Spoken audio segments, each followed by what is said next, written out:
Welcome once again to today's special coverage of the 2023 National Assembly election, coming to you live from the Ministry of Information's news studio to bring you the latest update of this democratic celebration. Eligible voters are heading to the polls today in the country's five constituencies to elect members of parliament for the 17th legislative term of the National Assembly. Today is a true reflection of democracy. The right to vote and elect members of the National Assembly is exercised and guaranteed by Kuwait's constitution. Today is also a true reflection of patriotism and unity, where people come together for the greater good of the country. Government bodies have worked tirelessly to make this electoral process run smoothly, easily, and most importantly, with full transparency. Their role is without a doubt a completion to the term democratic celebration. But before we continue this live coverage, let's take a quick look at this report about the electoral process and the constituencies. Kuwaiti eligible voters are heading to polling stations nationwide today in order to elect a new parliament, pinning high hopes that the country's aspired reforms and development will be momentous. As many as 793,646 eligible voters, involving 386,751 males and 406,895 females, are poised to pick 50 out of 207 candidates to represent them at the new legislature for a term of 4 years. Since 8 in the morning, vote centers have been open to receive the incoming surge of voters and will remain open for consecutive 12 hours until polling closes at 8 in the evening to begin the counting process. The fresh electoral race followed an order made in May to dissolve the former parliament, where another edict was then announced calling on voters to stand prepared to cast their ballots in a new electoral process slated for June 6th. Prior to Election Day, state bodies have been cooperating to ensure the success of the country's electoral race by putting all potential at the disposal of the voters. The Ministry of Information, for its part, had cordially invited 50 media representatives from all over the world to cover the parliamentary vote. Furthermore, the cabinet had recently tasked several non-government organizations to partake in observing the election process today out of commitment to ensuring a fair and transparent election.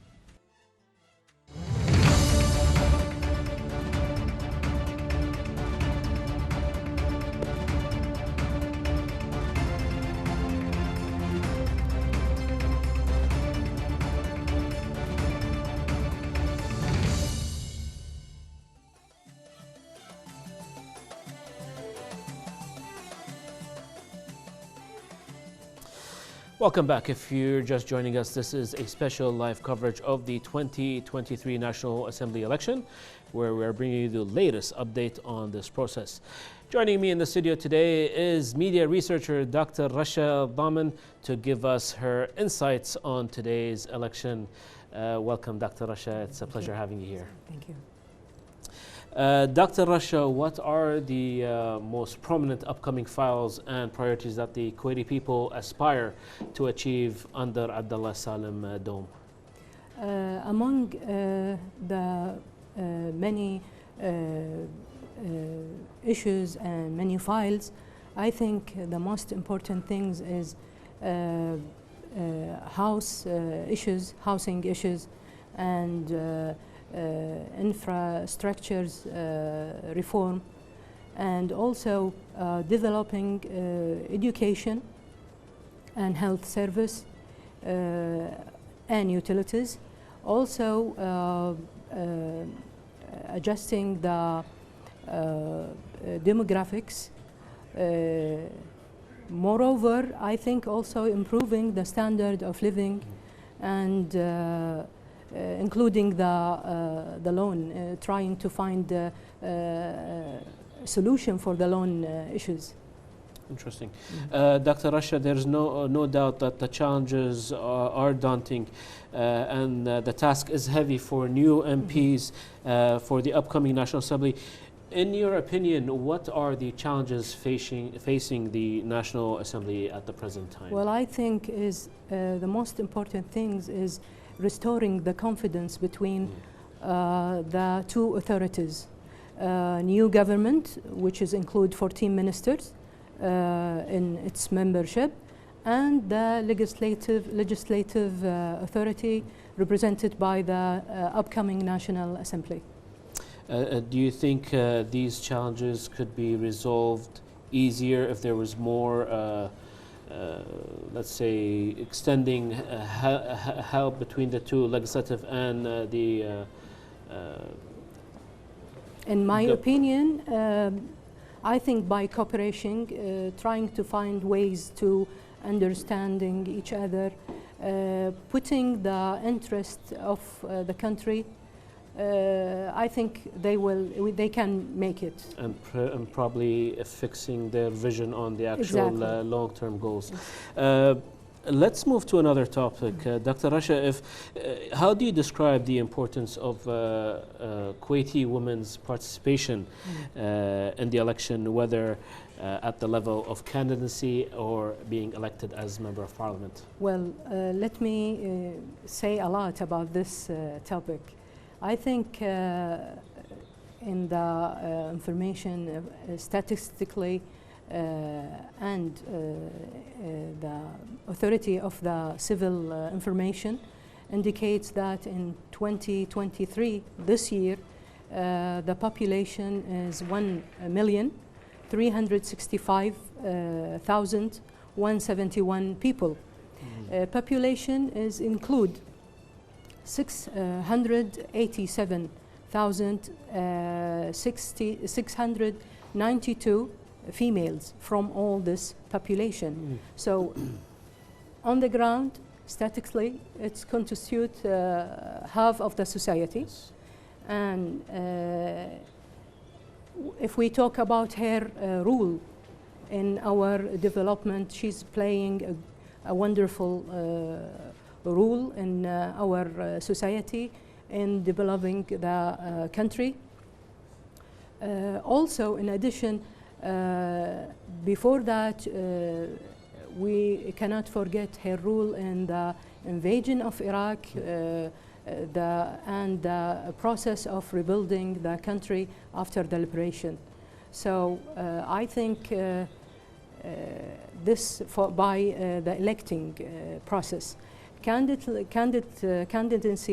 I think she's the most and best person that can deal with the women's issue, with the society issues. She's playing a good role in different major fields in the country. So I think her voting or her candidacy is necessary to our society and our country. Dr. Rasha, to follow up on more of this, we have a report that talks more about women of Kuwait. Okay. The role of women in the state of Kuwait was prominent even before the early days of Kuwait's independence, and their participation in supporting the countries increased through time, especially with the support of the wise leadership of Kuwait, which has been and still is keen to support and grant the rights of all those who live in the country. On May 16, 2005, the women of Kuwait gained the right to vote and to run for elections. On May 16, 2009, the promise of the achievement came to fruition when 4 women running competitive professional campaigns won seats in Kuwait's 50-member National Assembly. Here's more.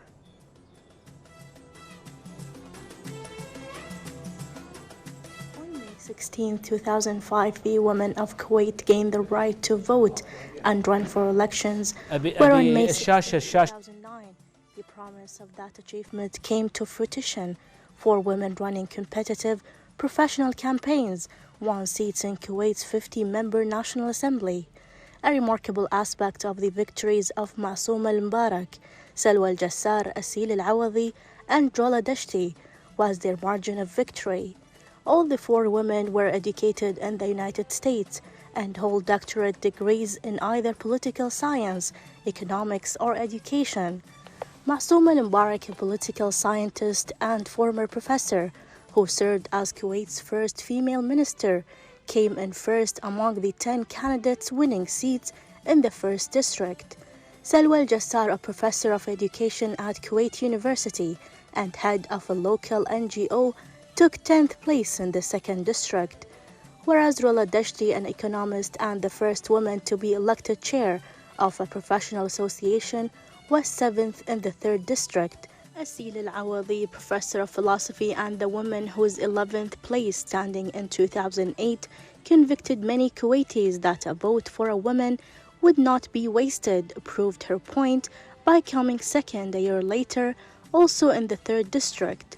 The result benefited the 4 successful women candidates who received 38,549 votes. Parliamentarians are elected to 4-year terms, with the top 10 vote-getters in each of 5 districts earning a seat.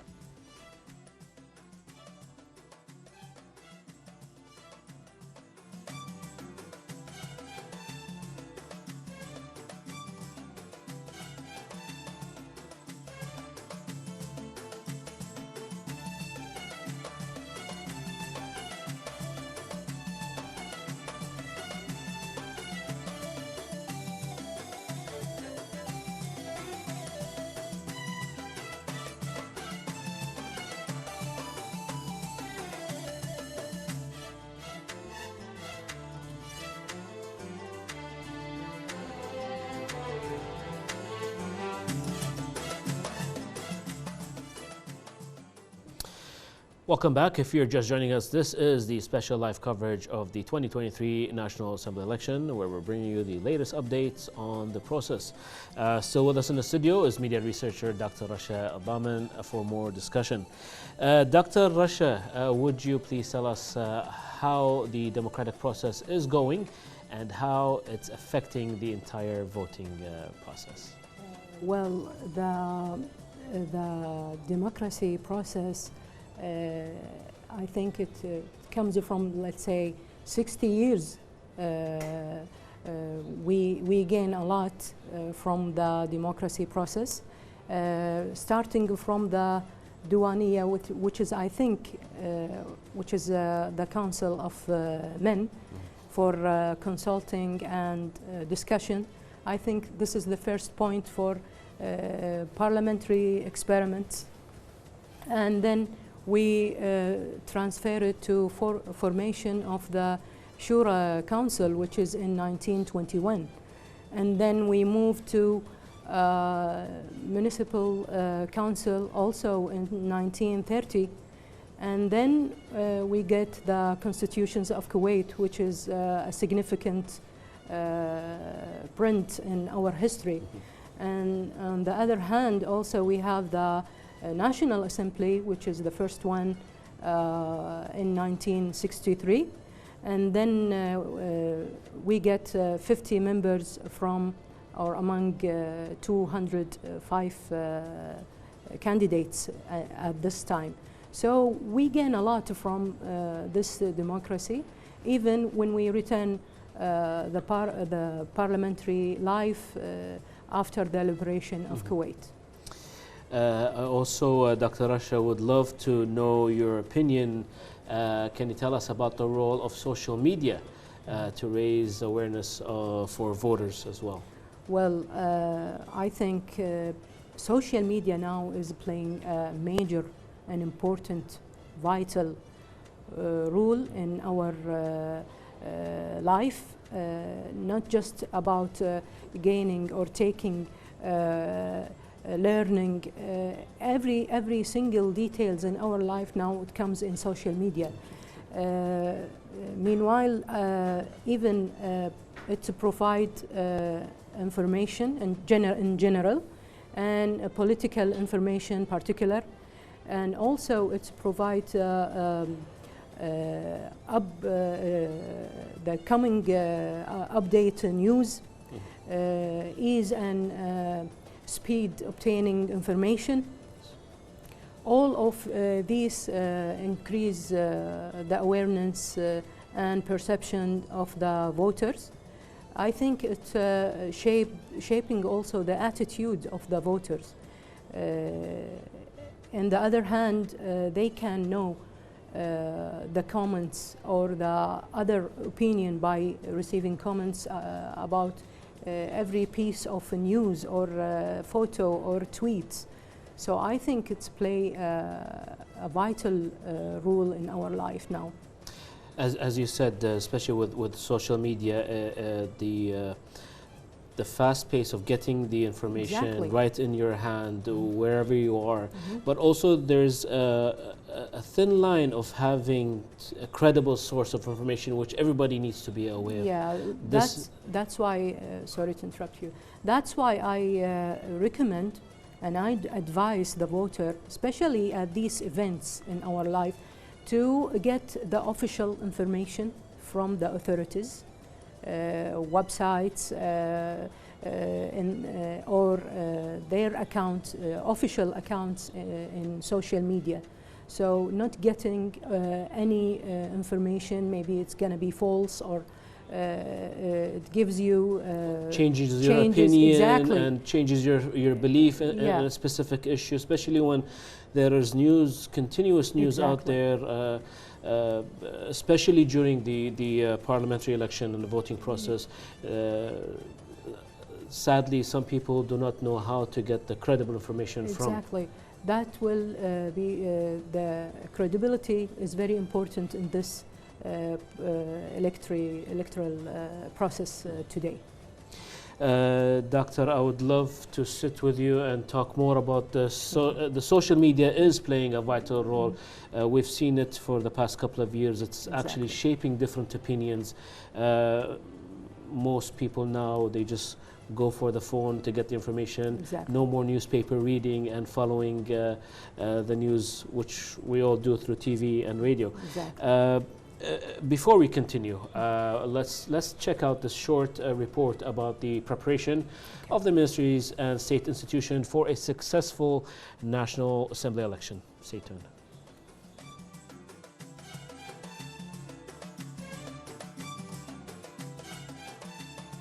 The Ministry of Interior, in coordination with the concerned state authorities, has prepared an integrated plan to secure the process in the Department of Election Affairs, and security teams have been allocated to maintain the discipline and prevent any action that would affect the process of receiving candidates and registering in the application. Meanwhile, the Minister of Information and Minister of State of Youth Affairs said that the ministerial decision regarding the condition and control for media coverage during the entire process. Director of the Elections Affairs Department at the Ministry of Interior said that the department has allocated hotline number 1-889-888 to respond to any inquiries of voters in the National Assembly elections 2023 throughout polling hours. Moreover, Ministry of Health said that the health preparation for polling day began since the candidates' registration period in the Administration General Elections. The preparations were being made through the work to prepare and follow up on providing the required needs for National Assembly election field clinics, health cadres, medical equipment, and ambulances, in accordance with the Ministry General Emergency. The head of General Fire Force said that the need for firefighters is continuing through the day, and they are in full readiness to deal with any emergency that will occur in the National Assembly elections.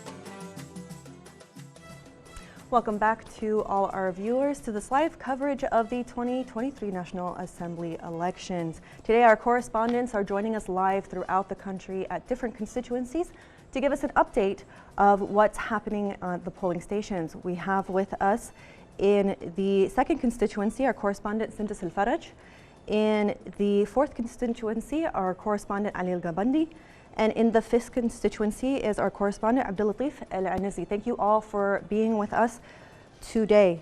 Starting with you, Sindus, could you give us an update, please, of what the atmosphere is like in your constituency?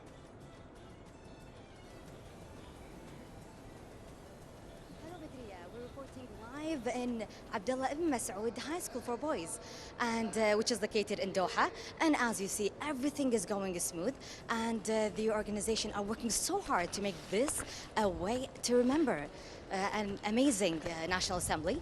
And as you see, the organization, we have the Minister of Interior. We're at the right of me, and that they're like entrance in front of the entrance in the heat. They're standing to make a smooth process. And also we have the Minister of Interior, and also as I said, I mentioned early, and also we have the Justice, the Minister of Justice, where they are like checking around that all the process regulation are going so smooth and according to the regulation. And also we have outside the Ministry of Health, where the ambulances are there just in case if anything happens, they're outside. And also they're all working hard, and we wish all the best. So what are you waiting? Come and vote to choose the best candidate for beloved Kuwait. Back to you.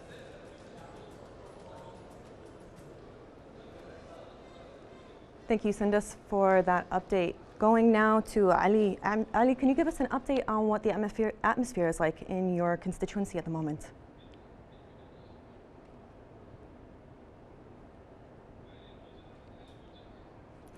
We'll check with Ali back in a minute. Seems we're having a technical difficulty. Let's move on to Abdul Latif. What's the atmosphere like where you are right now?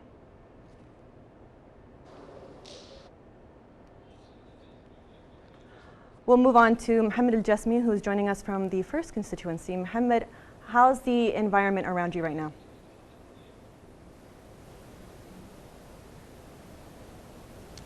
Well, Badria, I can say this. If the morning was slow, the afternoon has definitely picked up. There is a much larger crowd and a higher frequency of traffic, or just a lot more voters showing up now. Behind me, you can see the judges tallying the votes, making sure that everything is going smoothly, and another voter has just walked in right now. What can I say about today? It's a democratic symphony, more or less. It is very hot, but that isn't stopping anyone from showing up.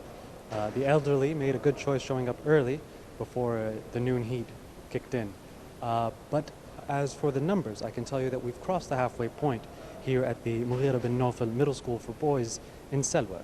We have 7 committees here, and out of these 7,500 voters, we're at 60% of the votes being cast right now, which only means 40% left to go, and we have a lot of time. So back to you, Badria.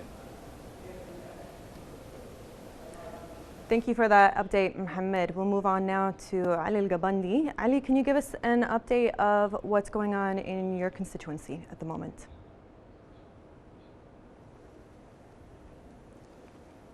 Hello, Badria. Right now, I'm in Abdullah Mubarak area in the 4th constituency in the Shtadia High School, and apparently the voting turnout is around 40% in this area, roughly 3 hours before the closure of the polling station.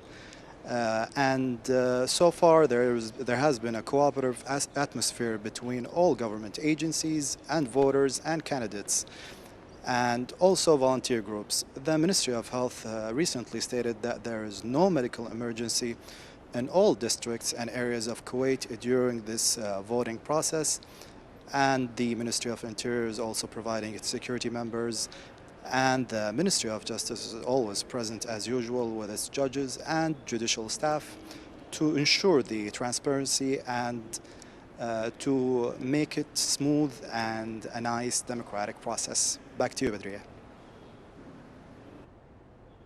Thank you for that update, Ali. I believe we're going now to Abdul Latif. Abdul Latif, can you tell us a bit about the organization in your constituency? We might be still having some technical difficulties. I want to thank all our correspondents for their updates from their various locations. We will head next to a report on Kuwait's constitution, so stay tuned. We'll have more live coverage after this.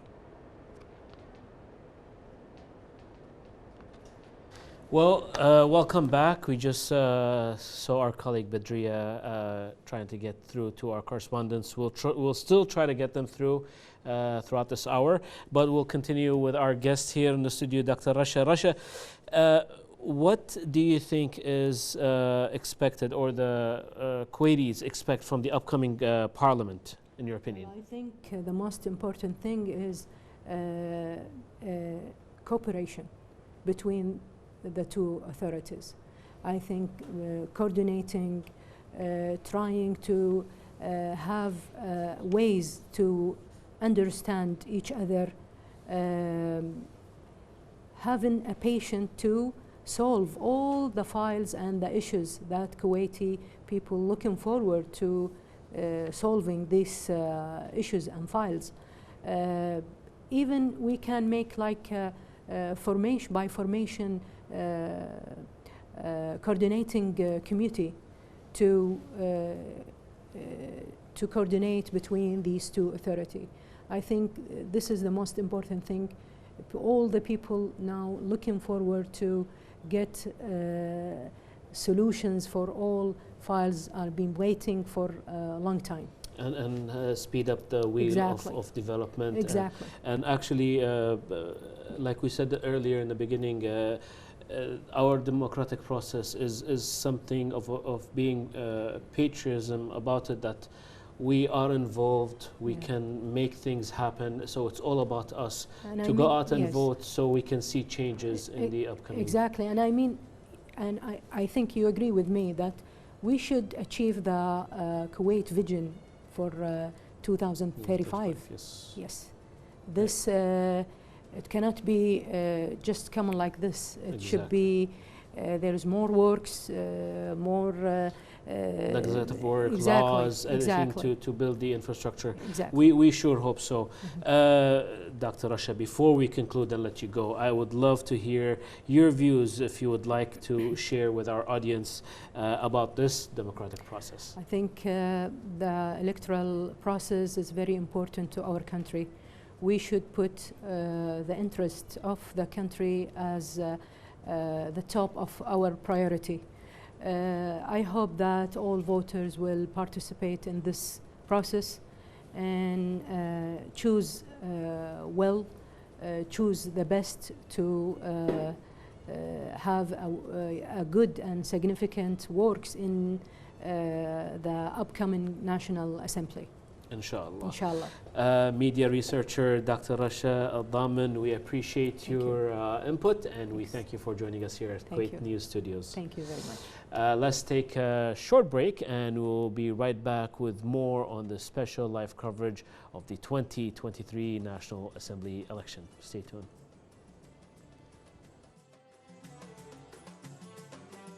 Explain the mechanisms of vote counting. At 8 o'clock in the evening, the chairman of the Electoral Commission announces the end of the round. The working procedures are made through each committee, where they draw up a report signed by the committee chairman and members presented. And immediately after the end of the election process in all the periodic committees, the ballot box will be called by public call, and counting the votes shall be drawn up in original and a copy, and this shall be done by the present chairman and members of the committee. Then the box is closed and sealed with red wax except for the original commission boxes. Then each subcommittee transfers the ballot box to the headquarters of the original committee, to which it is affiliated, accompanied by the head of the committee, a representative of the Ministry of Interior, and 5 representatives of the present candidates. The original record of the counting the votes and the ballot boxes shall be delivered to the chairman of the original committee, and the heads of the original committees shall receive the original minute of the counting of the votes of the subcommittees and ballot boxes in case there is no agreement to collect the results of the ballot boxes sorted by the public call.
5th constituency now. Abdellatif, thank you for joining us. Could you give us an update of what the organization's like at your school?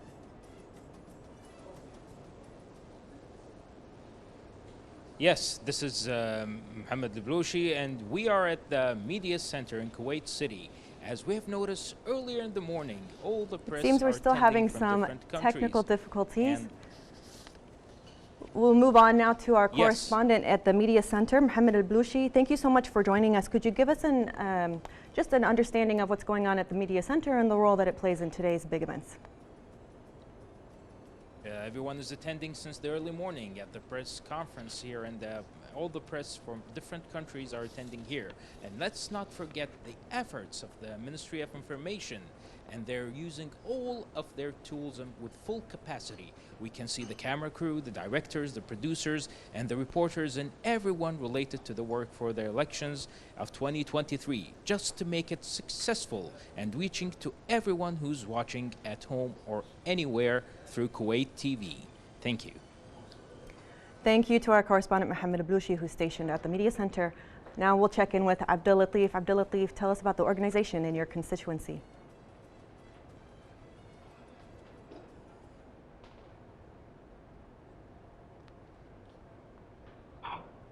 Abdellatif, can you hear me?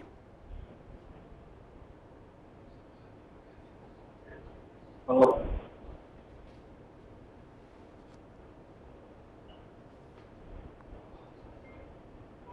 Can you hear me, Abdellatif?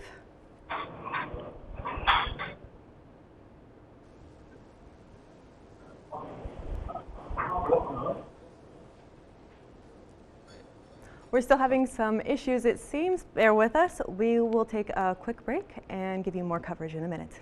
Stay tuned.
Welcome once again. If you're just joining us, this is the special live coverage of the 2023 National Assembly election, where we're bringing you the latest update on this process. And again, we are having some difficulties getting through to our correspondents, but we're trying to get everybody to give us the latest update. But now, joining me in the studio is economic expert Mr. Nader Al-Abeid to give us his insight on this election. Mr. Nader, it's always a pleasure having you here with us in the studios. Thank you for having us. Mr. Nader, let's get into it. Economic files. They're important for the legislative and executive authorities. So what are the most prominent of these files? First of all, thank you for having us this special day. Now, when you talk about the importance of the file, from voters' point of view, or candidates' point of view, or the government, because you know each one is important concern the side of who is looking to the file itself. Let's start with general and we go into details. Yeah, we just noticed that the most important economic file during the last 20 or 20 years, 20, 25 years, diversification of resources of income. Yes. It is an issue, and I think Kuwait is capable for diversification, especially that, you know, now the most important income coming from oil. But the fact which since we are talking about an election and MPs and government, this effort should be collectively an objective for Kuwait, because having let's say the derivatives industries within the oil sector, I think will solve many issues. Why? First of all, the price of having finished product from oil will be 20 times of what we are selling in as a crude. This is one. Second, having these kind of projects in different areas within the refineries or manufacturing products creates jobs. Jobs, yes. Now, the most important challenging point, creating jobs, 100,000 jobs within 5 years. It's an objective. And it's being pointed out now with the latest report from IMF. So we need to be proactive and having the diversification. Second, now finding jobs. Thirdly, to improve the skills of the human resources in that sense. Why? Because we need to move the young employees or the potential young generations into the private sectors and semi-government sector. I think this is very important. Secondly, now we are talking about privatization. Where do we stand? Unfortunately, in some of the occasions, lack of selling the idea sometimes kills the whole objective. When you talk about privatization, definitely there are other sides who are looking at it from different point of view, that the private sector will kill the potential or the candidates or the Kuwaitis, or which is not right, because banking sector, now the Kuwaitis within the banking sector, almost 70% Kuwaitis within that. So the private sector does not kill the potentials to move them to the private sector. Thirdly, now we are talking about the debts. In different occasions and sessions, there was a big issue about the government debt or the approach or the law itself. Now, it is important to have Kuwait. First of all, the law is approved by the parliament, but it is smart sometimes to approve it subject to you maintain 1, 2, 3, 4. So at least you incentivize the government to do it the way you want it, rather than killing the issue. Or I think those are the very important issues. Why we are saying that people are scared of borrowing? No. The big economics are borrowing. Yes. But how do you borrow it and where to utilize it? Not to pay salaries, to invest it in capital projects. This is the smart of it.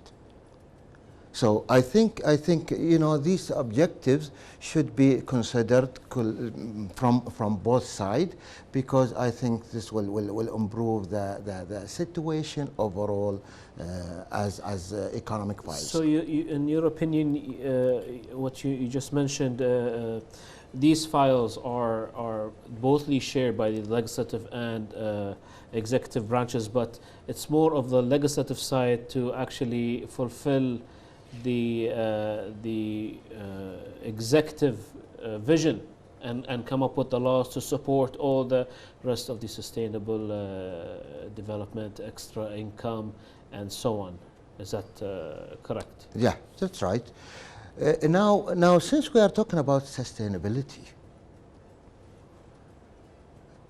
you see, in visions, we are talking about maximizing the benefit of the human resources. The most important thing here, when do we maximize the benefit of that experienced people? We have two categories, employees and then retirees. Now, the human resources in the age of 45 or 50, they are leaving for retirement, but they are well experienced. Yes. So if we are talking about sustainability, we can use them differently because they become an expert. Since we have now about 165,000 retirees, definitely 10–15% of them, they are willing to carry on. Yes. So we are talking about 40,000 to 50,000 candidates. So it's a big number. Big number. Yes. We invested in them, and we can market them locally and internationally. And this is one of the objectives for many companies in Japan, Germany, UK, China. They are marketing their expert, especially that, you know, if we are talking about the oil sector, the amounts being invested in the employee, after 35 years or 30 years, you leave him, why? You can maximize Exactly. as an advisor or expert. It's like a return on investment, basically. It is. It is. So this is a very important issue. This topic, if we are tackling this topic as an incentive or to compensate the retirees, instead of promoting, let's say, X amount on annual basis, I think, first of all, we have to match it with the inflation rate. This is one. Second, why don't we encourage them to move to the ground and help others? We can use them to help even the National Fund for SMEs. Yes. Now, because these are experts, some of them on IT, some of them in education, healthcare, you name it. Exactly. So the approach is completely different. What kills the ideas sometimes, if they don't know how to sell it from both sides, unfortunately, the issue is killed. Voluntarily, myself and group of us, we are providing this service free of charge to the MPs and to the government itself, even ministers. Sometimes, why we are saying this? Because this is a patriot project. And it's actually helping the economy, because you go ahead and push people out to retirement, but you also need the know-how to educate the people coming into the workforce. That's right. That's right. To touch, see, since we talked about this field, let's get into more detail about, you know, some countries of the region have already rely on the knowledge-based economy and alternative energy as a resource of income. And in Kuwait, we're still dependent on oil. Now, is there any difficulty in heading to this type of economy for Kuwait? Well, the difficulty, unfortunately, is losing track of the objectives as part of the vision. Because you see, now the vision, when it comes from the government, okay, should be measured and executed within a certain time with milestones. Unfortunately, sometimes we are jumping to side conflict, let's say, and losing the track of it. We've been talking about alternative energy since 2005. Yes. Nothing happened. But never too late. Yes. Now, since we are talking about GCC, well, it's not never happened. Yeah. So why don't we at least collaborate with good success stories within the region? Now, Abu Dhabi is ahead. Qatar now, Saudi Arabia, and they have the same challenges, and now they are way ahead. We can collaborate just to catch up, because you cannot start from scratch. This is another way of showing the collaboration as GCC, and on top of that, to avoid any, let's say, obstacles or mistakes, because you are not in a position of trial and error in this case. Besides that, we can rely on Qasr. Qasr has been in the field since 80s. Why? I think we can maximize the use of that with strategic alliances worldwide.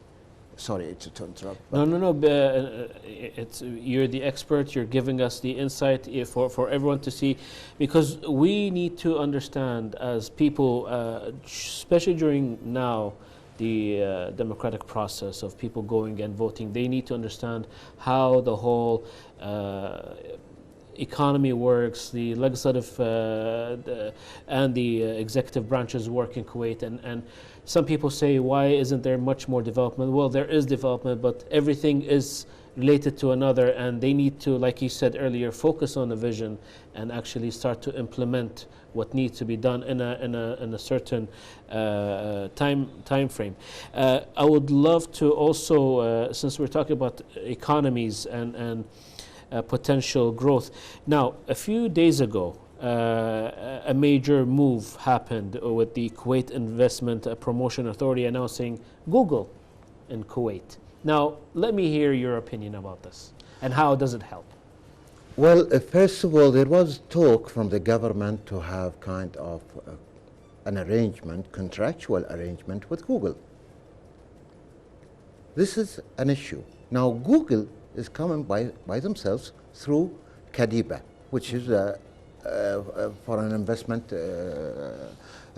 authority. What surprised us, that people were talking about how come the company is here without an agency. And they made big fuss out of us. This is a good timing for KADIBA to promote themselves and to educate others that Kuwait is capable to host these kind of international names. Yes. Now, definitely advantage of having such company definitely will help in creating jobs and in maximizing the digitalization period that the vision of Kuwait is heading to. Third, to upgrade the infrastructure of the technology and to communicate easily with the expert in technology. And on top of that, I think it's a good message that we can host international, so we can capitalize on this small success story, but we should at least enlarge it, use it for publicity, because definitely this is the way you encourage foreign companies to be here in Kuwait. I think this is a smart move. We should encourage other companies to be here, especially transferring knowledge and the know-how is more important than just bringing agencies, having them in the ground. I think this will encourage, or at least to maximize the benefit of having this expert around us. And also it helps develop the economy more by creating jobs, know-hows. You potentially look to the future to like we mentioned earlier, building the know-how and exporting experts, basically, once this is set up. I think Google is coming to Kuwait is in the right step, hopefully to diversify especially the technology firms. That's right. Mr. Nader, we also discussed earlier about sustainability. Now, what is the role required by members of the Legislative Authority regarding the issue of strengthening the economy and its sustainability? Can I share with you a model? Yes, please do. Since we are talking about sustainability,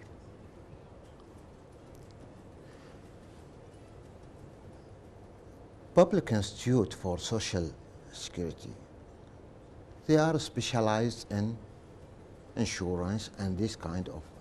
Besides, they have their portfolios in investment whenever they have funds.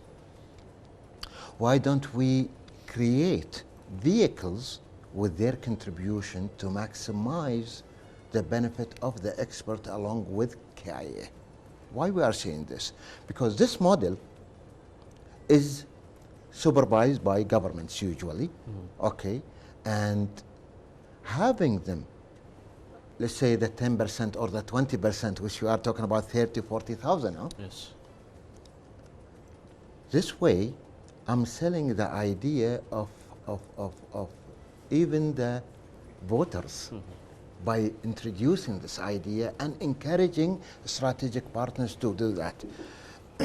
This is regarding the human resources. Now, when we are talking about sustainability, definitely now we are talking about the infrastructure just to catch up in terms of civilization. But unfortunately, we are way behind in terms of improving and catching up in terms of rating international. Okay. We are a bit late and far away in terms of education, healthcare, quality of services. We need to improve the, let's say, the policies, our governance, our objectives, how to do that. I think this is very important, having the sustainability with the human resources. This is very important. Why I'm saying this? Because once you develop their ideas and, let's say, host their ideas, especially through the National Fund, since we're talking about the National Fund, because after some time we will be having obstacle of employment. Let them create ideas and I develop them. One day, there was a big project. It was introduced for sustainability and moving the youth into different direction. That project was timely introduced with the National Fund. That was because the National Fund was in 2013. The project was introduced in 2016. Okay. If that project took place, you know, you will be automatically creating through the what's called the Civil Service Commission, yes, as a gate for the employees to move them into the government, then into the National Fund, then into the private sector. These three steps, okay, definitely you will have different calibers, characters, different thoughts of taking risk in a proper way. I think this is very important. What lacks now of going into the private sector, the security in the government job. But this will not last. Yes. So I think now, since we are talking about the election, I think this is a very important file for even the candidates to consider these files, because this is, let's say, a breather for a sector which is very important from economic point of view. If we have the chance, I mean, what are the legislation that must be approved to speed up what we have been discussing so far? Well, actually, we do have model. It's part of our vision, Kuwait 2035. Yes, but yes. What is currently needed to speed up this process, in your opinion? Well, actually, to rely on the private sector to speed up. Why? Because the private sector is way ahead of the government. By privatizing most of the business, okay, and give the opportunity to the government bodies to catch up. I think this is a very speed way to do it, provided that there are good measurement, professional, let's say, standards and objectives and criteria to upgrade it. This is very important. If we are going to rely on the movement of the government, I think usually the private sector is faster in terms of moving ahead and try to help the government to move ahead. Inshallah. Mr. Nader, it's always a pleasure to have you with us here. We would love to sit and discuss this even more, but hopefully in a sooner time. Thank you very much for joining us. The Ministry of Information provides an integrated media center that includes the necessary equipment to facilitate the task of about 50 media professionals from all over the world. The ministry covers the National Assembly election and supervises the work of media professionals from various countries. Here's more.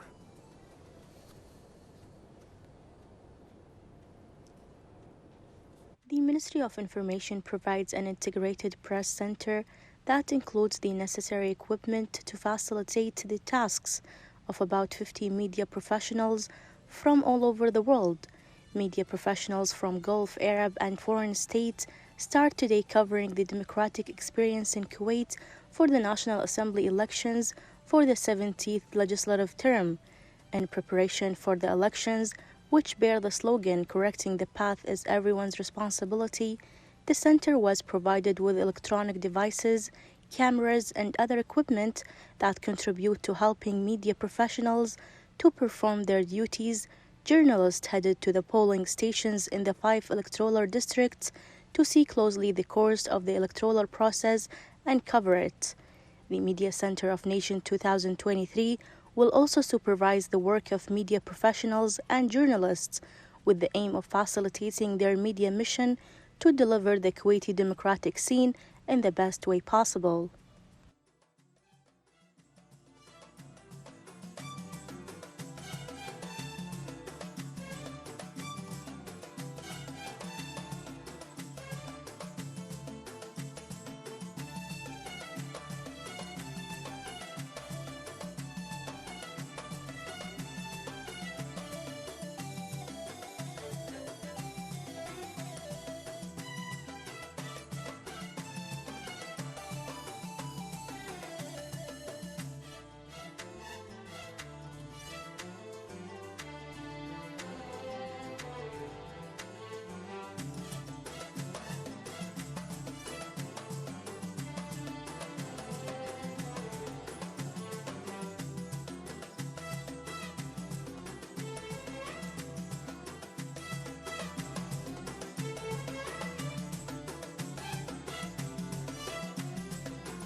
Welcome back. Before we wrap up today's special episode of the 2023 National Assembly election, we want to thank our viewers. Before we go, just want to remind you that the 17th legislative term of the National Assembly aims to build upon what has already been established to provide a better future for everyone living in this great country, building on the already established status of the state of Kuwait as a regional economic and political hub. As a public announcement and our duty, we remind all eligible voters who have not yet cast their ballot is to try to do so before polling station closes tonight at 8 p.m. because remember, every vote counts. We would like to also thank our guest tonight in the studio, media researcher Dr. Rasha Al-Daman, economic expert Mr. Nader Al-Ubaid, along with our correspondents who are working tirelessly covering the process since early morning.